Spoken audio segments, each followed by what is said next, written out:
The reason why I'm starting today's talk is because we've had a number of people come through the studio over the last 2 or 3 weeks. It's kind of graduation time here in Australia. A lot of the third year, fourth year students have been emailing the studio or coming in to visit and asking lots of really wonderful questions. Questions around, do you have any opportunities for employment, and also how do I get a job in industry? I love those conversations. I think they're really important, and I encourage people to come in here and visit us.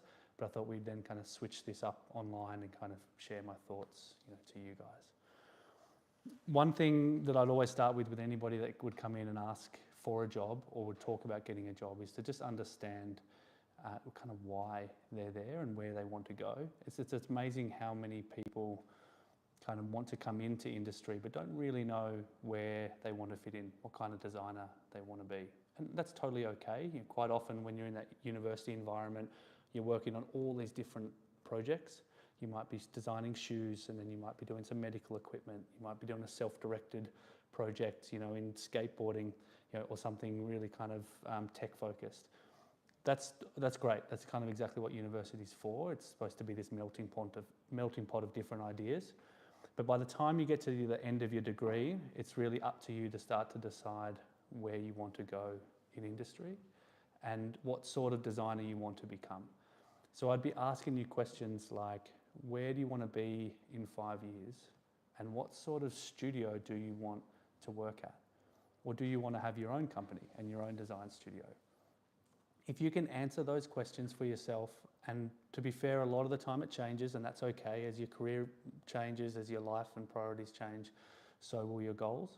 But I'd really encourage you to kind of hone down as to where I want to be in 5 years and what sort of company do I want to work for. A lot of people will pop into the studio and say, I just want to work at Breville. I just want a job at Breville because they're a great Australian company that employs a lot of industrial designers. And similarly, if they're architects coming in, they want to say, I want to go to Hassel, Order Cox Architecture. They're great firms and there's nothing wrong with those companies. I think they're amazing. But why did you pick them? And if you really want to be a car designer, a sneaker designer, or in our case, furniture design, then I want you to actually be going and finding brands and companies like that will allow you to have a pathway to that dream job. Keep polishing their portfolio, keep improving their portfolio, and just waiting for a job application to pop up. They might be waiting for someone to tell them about a job or something to pop up on LinkedIn. My approach is about trying to take a bit of control back into that space and go, actually, I'm going to go out and get myself a job rather than wait for a job to come to me. So that means you have to be really active and actually go out there and find the work. And it's very similar to being in industry and running your own studio, the same way that we go out and find work. I've got a big list of clients that I'd love to work with from all around the world, and it's my job to go out and reach out to them, engage with them, and form a connection with them. They're not going to find me. It's pretty rare that we kind of have work coming to us. We're often going out to try and find it. So I want you to take that same approach. So once you've understood or understand where you might want to go as a designer and go, I love shoes or fashion, or I'm really interested in tech consumer goods, or I want to go to London and do a few years over there and then buy a house. All of these things kind of form up a loose 5-year sketch plan for yourself.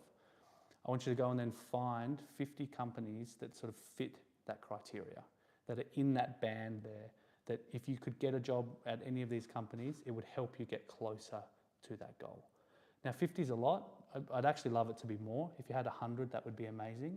But I understand that it takes time to get good at this. So go out, find 50 awesome companies that fit you, who you are as a designer and where you want to work. The next step is from that 50 is to come down to 5, pick 5 that are your top set of those 50 companies. And let's start to really understand them. And we're going to start to influence them. And this is something that you can't do immediately. It takes a bit of strategy. It takes a bit of time. But essentially what I'm getting you to do is start with a big list of a band of shortlist, and then come down a layer and start to play in this space of learning how to connect with industry. Like I said before, the job isn't going to come to you. You've got to go and find it. So not only do you need to know these companies, you want to understand who they are, who their founders are, who their team are. How do you influence them and make an impression? You're following them on Instagram, you're messaging them on LinkedIn, you're emailing them. Notice that I haven't said portfolio at all yet. All of this stuff that I'm talking about has nothing to do with a design portfolio. Great, if you've got one, that's wonderful, send that as well. But it's actually, I think, better or even more important to engage early, fail fast, and form a connection with a company well before you've spent heaps of time polishing a portfolio. So what you're trying to do in this moment is just engage with companies and try and get a response.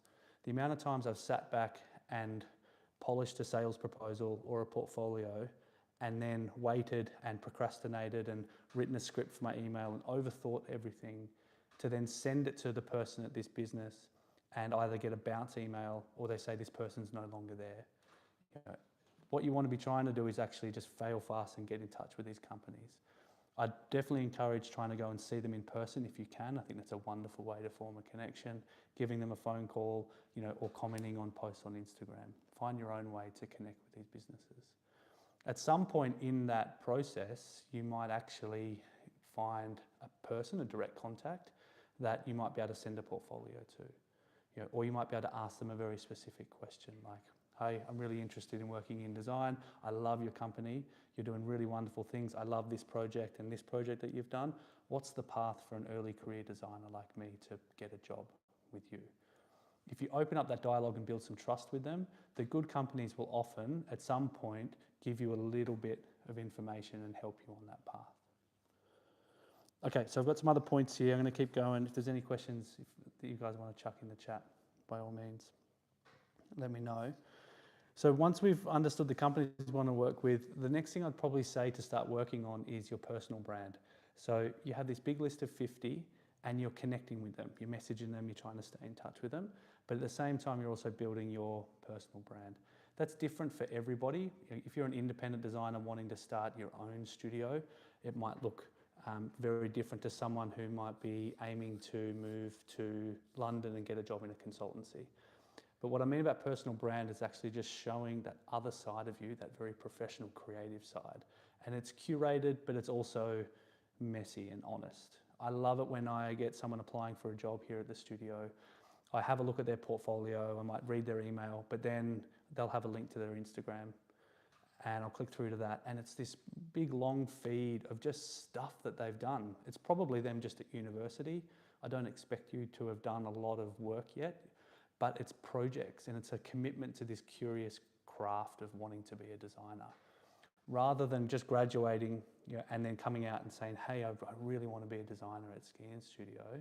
If I see this sort of archive of images over the last few months or few years, it just builds that depth of kind of lived experience that I believe that you would have.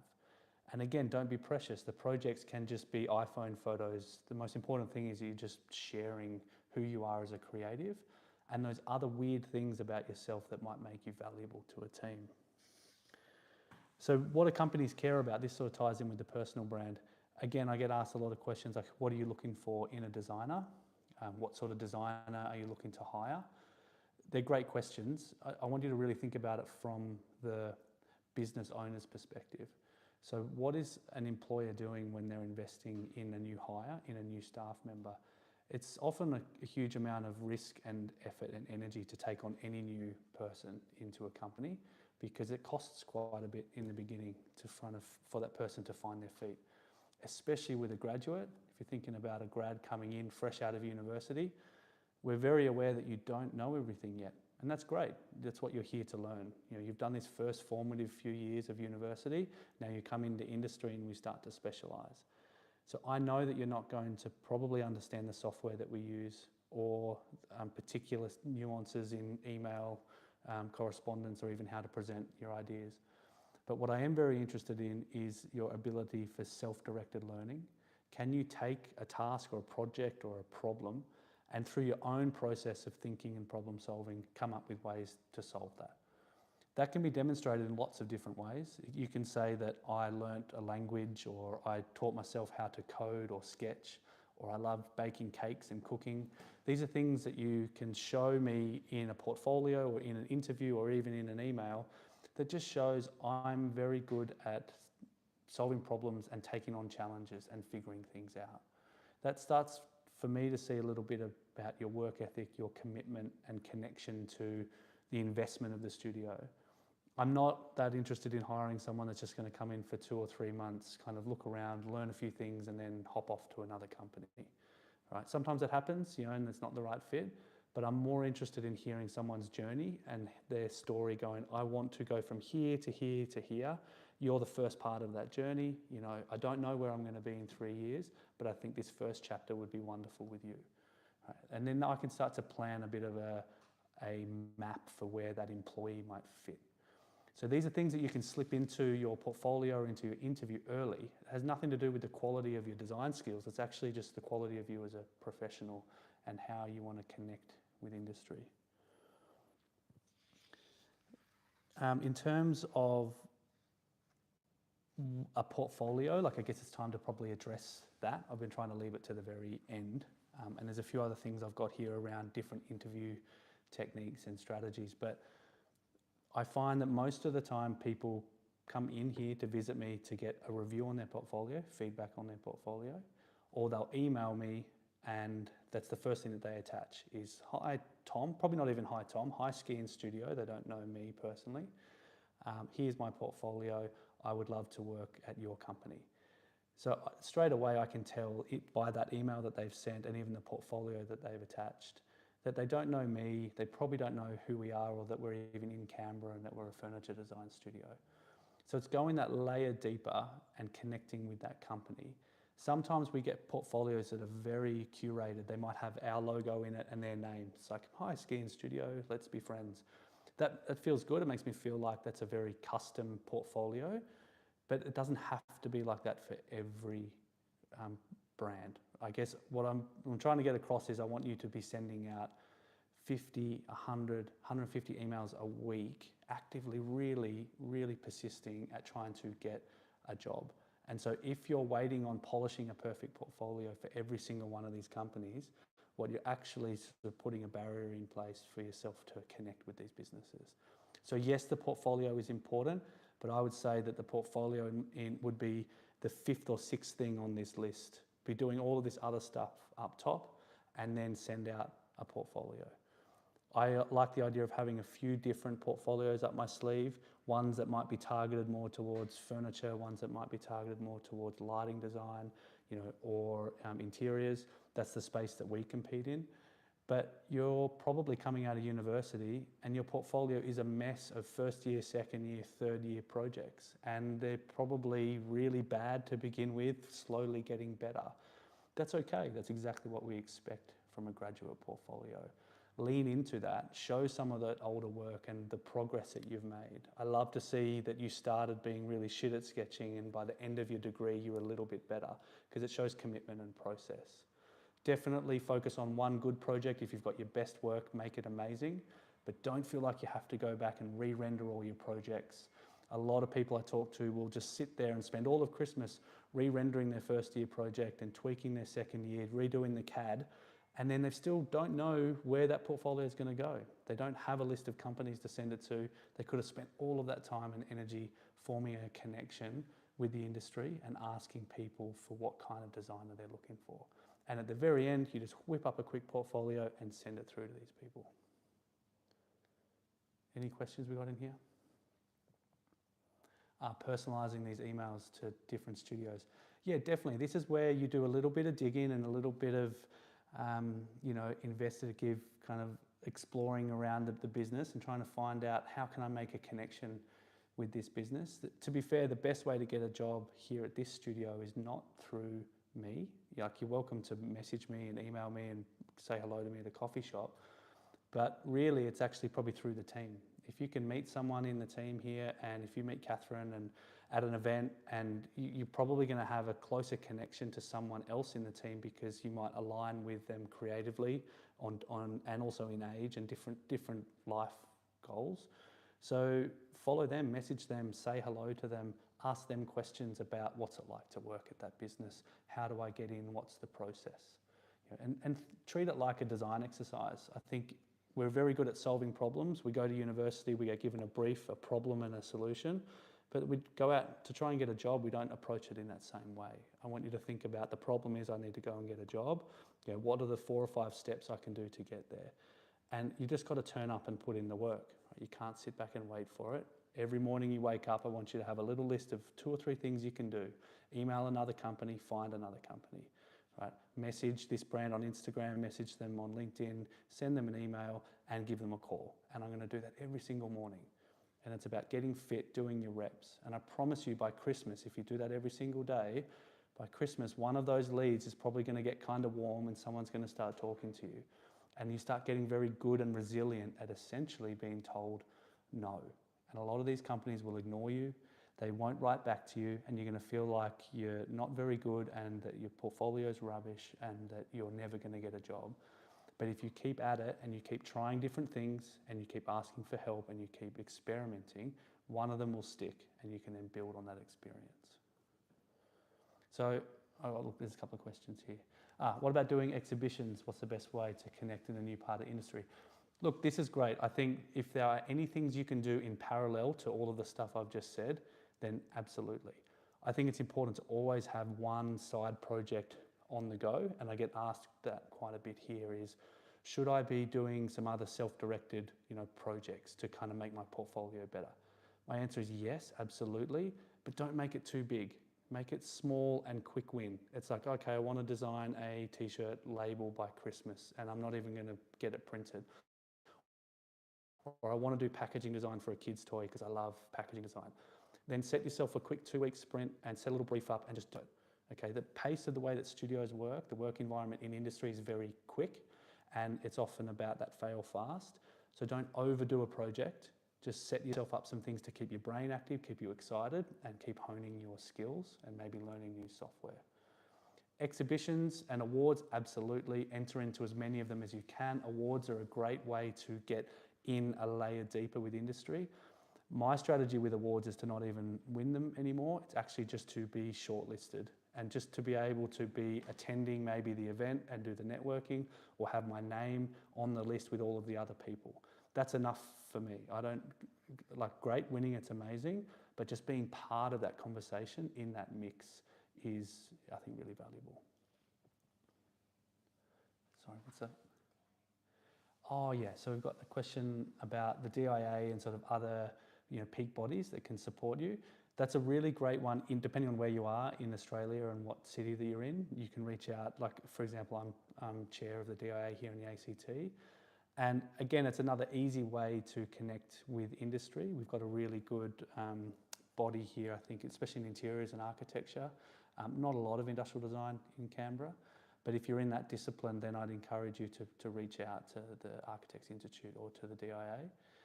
What they're really good at is just sort of connecting those dots. So if I have someone email me from the DIA and they say, hey, I'm at this firm, they might even be mid-career or senior, and I've got these really specialised skills, but I'm looking to move over into this area of the industry. Do you know anybody? And there's a very good chance that I will know of a company or a director or a firm that I can just quickly link you up with and say, oh yeah, here, chat to them. And then it's up to you. It's your responsibility to then grow and foster that relationship. But that's about working smarter. Reach out to your network, especially if it's a peak body. Ask them for some help. It's in their interest to support you guys. Got any other questions in here? So I guess to recap some of the things that I was talking about earlier, it's about being really active, about going out there and getting your own job. Treat it like a project, come up with a bit of a strategy, but turn up every day and try and chase what is that dream job. If you can understand where you want to go, just the first step towards that is about actually understanding what sort of designer you want to be, where do you want to go, and working on it every single day and just refining it. And being okay to be bad at this. Getting a job is really difficult. Being a designer is really difficult. It's a process and it's about being resilient and learning that these no's, these rejections that you're going to get are not personal. It's just part of becoming a professional. And this is the next challenge that you need to overcome. Are there any mistakes that you commonly see graduates make when either networking, outreaching? Probably the biggest mistake is that they're just not actually networking. They're not doing enough kind of focused conversations with me. They're not actually asking me the questions that they really want answers to. They might see me in an event or at a coffee shop, or they might come into the studio here. We might chat for half an hour and eventually they get the courage to ask that kind of question. And it might be as simple as, can you show me some examples of portfolios. I'm like, well, yeah, but really, why are we even talking about portfolios? Who's the portfolio for? And then conversation very quickly shifts to, I don't know where I want to work. I just want to be a designer. I just want to get a start in the industry. It's like, okay, well, now we have something to focus on. You don't have to have all these answers just yet. Your career will change. Your interest in design will change. But this approach, this sort of strategy of taking a bit of control over your career, shouldn't. This is something that even when you land that job that you got, you still want to be thinking about what's the next one? How do I grow through this and grow to that next company? So thanks everyone for jumping in. We've recorded this as well for YouTube. We'll pop that up there. Let's just make this the start of the conversation. You're welcome to send us any direct messages and we can kind of follow up with some chats. And if you want us to jump on here and do something similar, on a more focused topic, then let us know. Have an amazing Christmas.